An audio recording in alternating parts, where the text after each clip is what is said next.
మత్తయి రాసిన సువార్త 14వ అధ్యాయము 31వ వచనాన్ని మనము ధ్యానించుకుందాం. దేవుడు నాకు ఇచ్చినటువంటి తలంపును బట్టి నేను ఈ భాగానికి ఏమని అంశము పెట్టాను అంటే, అల్ప విశ్వాసము ఎలా ఉంటుంది, అల్ప విశ్వాసము ఎలా ఉంటుంది, దానివలన కలిగే నష్టాలు, అల్ప విశ్వాసము ఎలా ఉంటుంది, దాని వలన కలిగే నష్టాలు ఏమిటి అనేది అంశం పెట్టాను.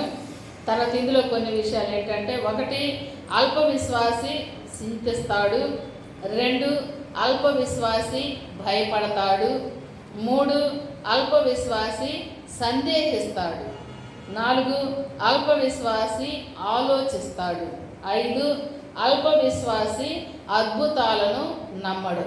ఈ 5 అంశాలను ప్రభు నన్ను నడిపించిన కొలది, సమయం ఉన్న కొలది నేను చెప్తాను. అల్ప విశ్వాసం అంటే విశ్వాసం ఉంటుంది కానీ అల్పంగా ఉంటుంది.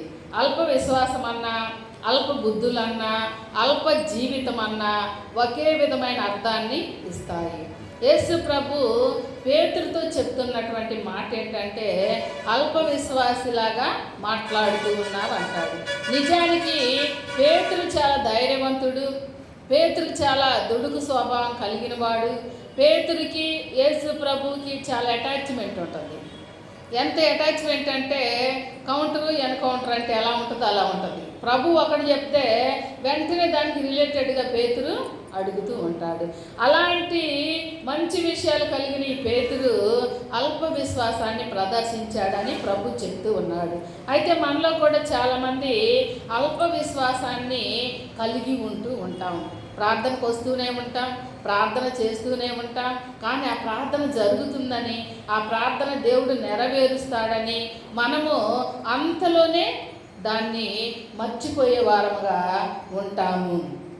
ఏది ఏమైనా అల్ప విశ్వాసం అనేది మనిషిని డేంజర్లో పడేస్తుంది. అసలు విశ్వాసం లేకపోయినా ఏం కాదు, కానీ అల్ప విశ్వాసం అనేది ఉంటే అది మనిషిని డేంజర్లోనికి నెట్టేసే అవకాశము ఉన్నది.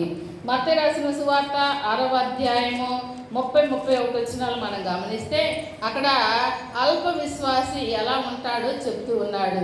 అల్ప విశ్వాసి చింతిస్తూ ఉంటాడంట. ఆ విషయాన్ని చూద్దాం, చూడండి. మత్తయి రాసిన సువార్త 6వ అధ్యాయము